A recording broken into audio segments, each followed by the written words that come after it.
why do people make inappropriate decisions sometimes? Ushanga nk'umuntu ashomere konka ebyakusharamu byo nambwe nibitaku coincidingana n'okushoma kwe. It's very interesting, Rachel.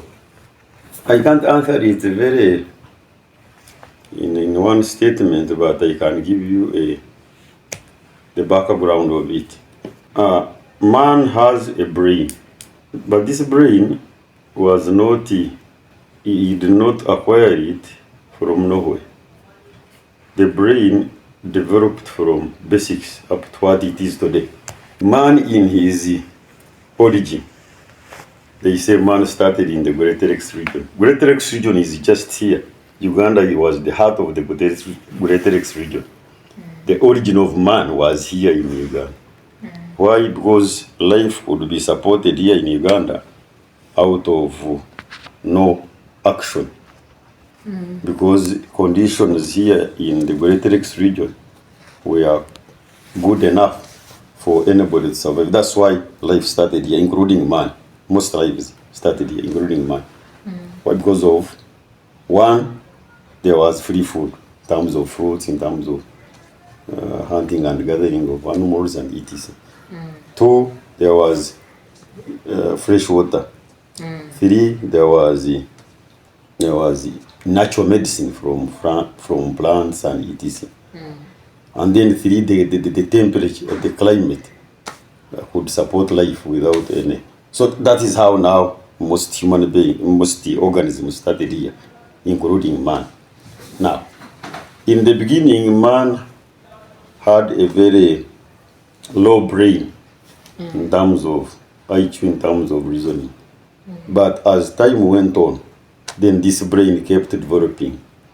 So man started as hominids. Hominids, these were just the creatures moving on four legs, the way you see monkeys. Now, as the brain developed, then man decided and said, no, this life is not good. Why should we move on four legs? Why don't we move on two legs so that we use the hands to do work? And now man graduated now to another level, walking on two legs. But as he moved on two legs, then these hands were liberated to do work. So that is not referring historical kind of evolution. Now I want to bring it from the historical perspective so that you know this brain, how it comes to the point of making wrong decisions, yet it should be making wrong decisions. If I start it in the middle, you not understand it. That's why I'm starting from basics on how man started here with the brain that developed, that kept developing up to where it is today. Now, when he reached at that level of saying, let me move on two legs, he started moving on two legs and using the other hands to do work, labor. As he was laboring, now the brain kept developing. I am touching this, I'm touching the other one, I have created this, I got a stone, I hit it, turned into a sharp object, now it can use it to cut this animal. So the brain keeps developing depending on the amount of work you do or how you engage it. So now that is how it developed when man started moving on two legs. And now at that level, moving two legs, Omurungu they call it, they say he became Homo erectus. He moved on two legs and used the hands. Now at that level, after started working, the brain developed. Now as they developed, and then out of labor, then he developed thumb, this one for holding, picking, and then he said, why should I now live in the bush? They decided now to go and start making caves, etc., living organized life. Now at that level, that is when the brain now started developing. After, from hominids, walking on four legs, to Homo erectus, moving on two legs, and developing these thumbs to do work. As he did work, now work made him think more because he was interacting with nature so much. Now the brain kept developing. When it developed, it kept developing. It reached at that level, now he became what we call a Homo sapien. A man with a brain that has thinking potential, with the capacity to think. That is where it reached now. When it reached there, this man now starts thinking.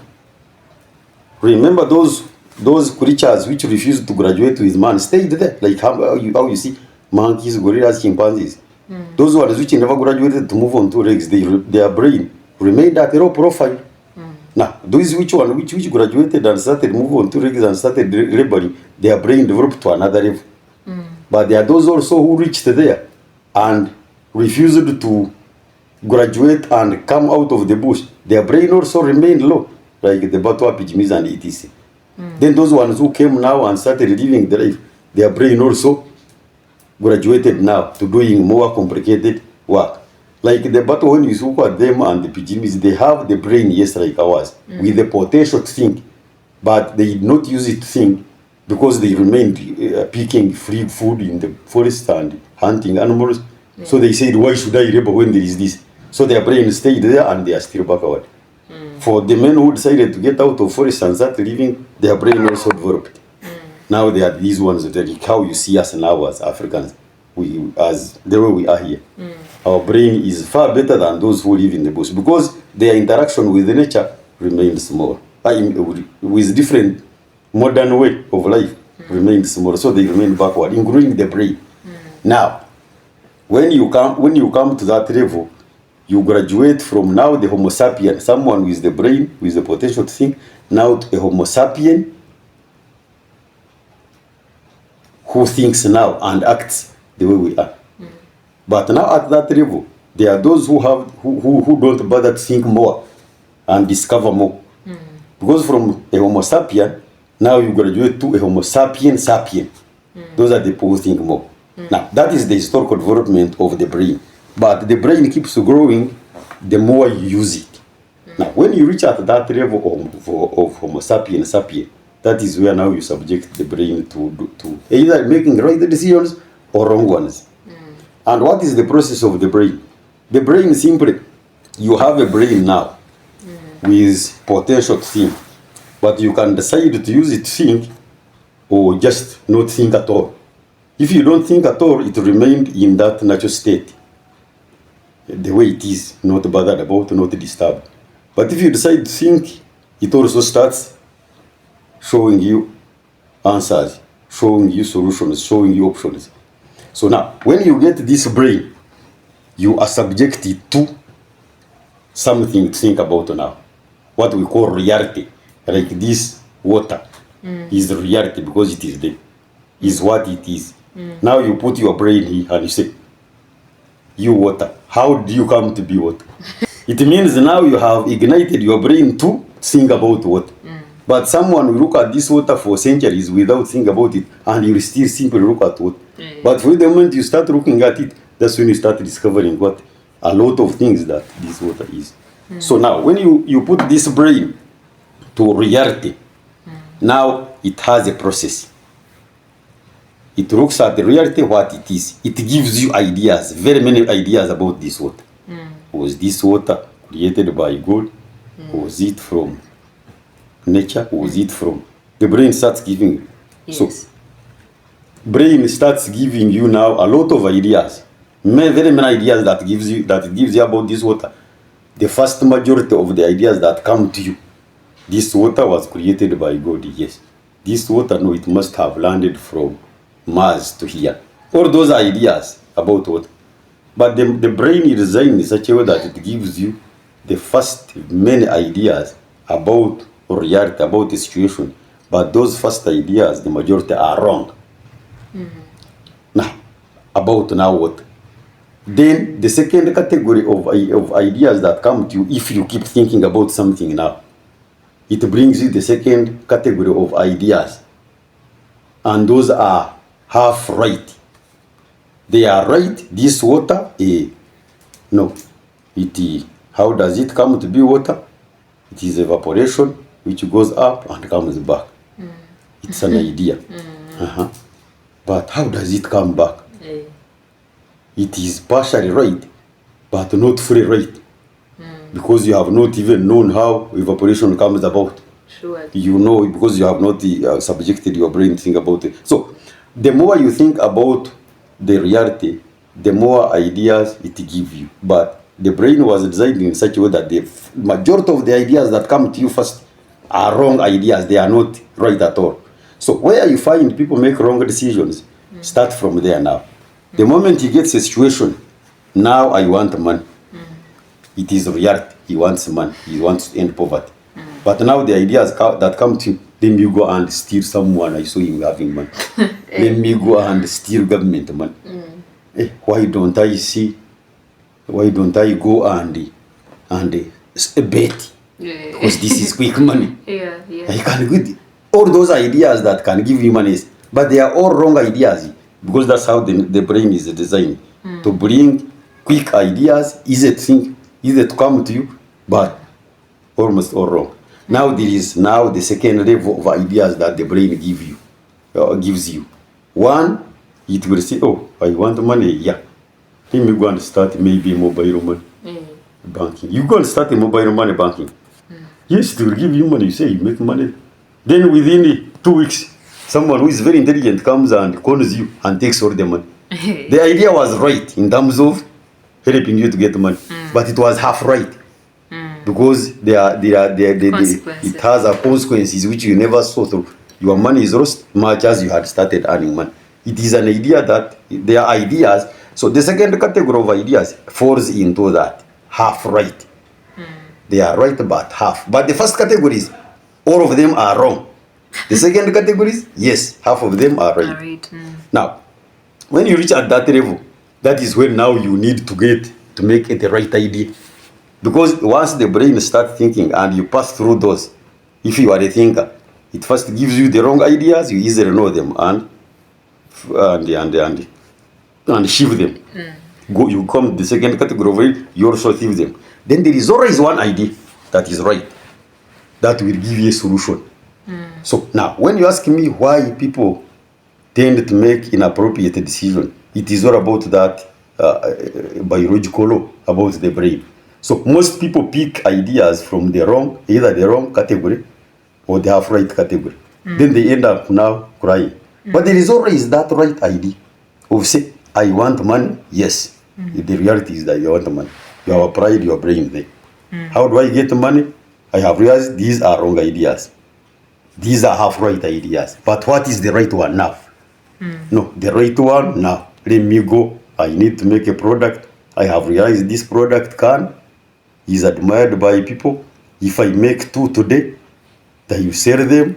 Then next year you'll make 10. The other year I will make 100. The other year. By making 1, I have earned 1,000.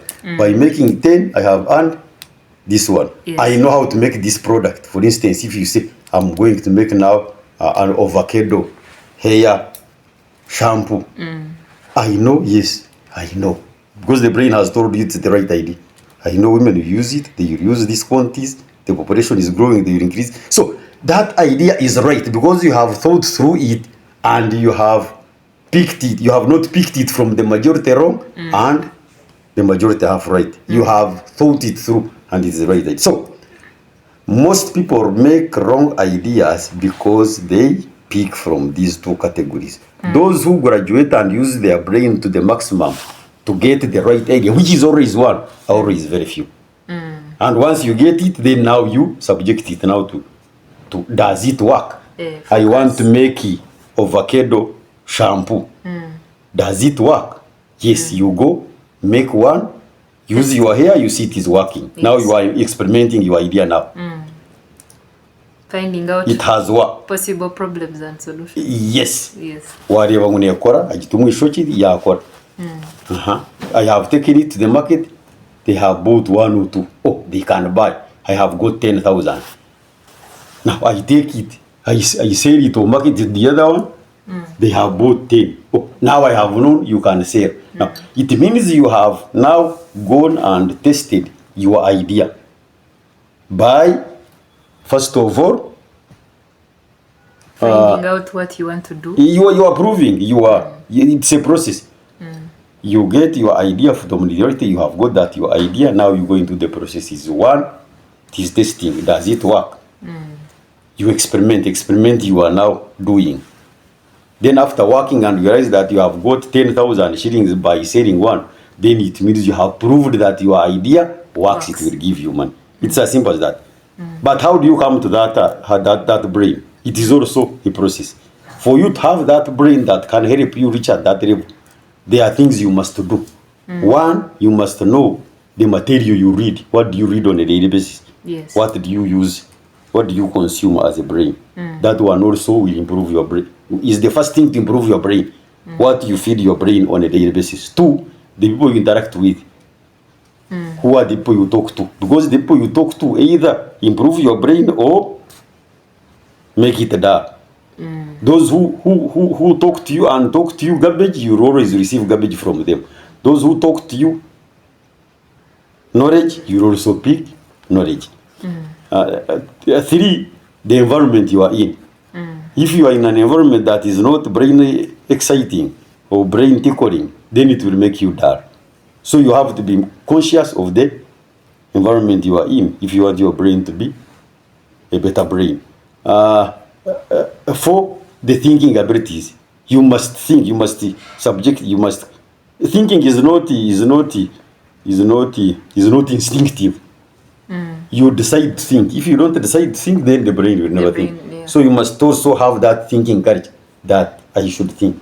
Then the fifth thing that can make your brain better is how you use your senses. God gave you the 5 senses, and you should add the 6th one. He gave you eyes to see. You see this is wrong. Yeah. Gave you ears to hear people saying this is wrong or right. Yes. Gave you sense of feeling, to feel this is good, this is not good. Yes. And then you should also create your 6th sense, which makes you know that you are supposed to do what I have just told you. That's all.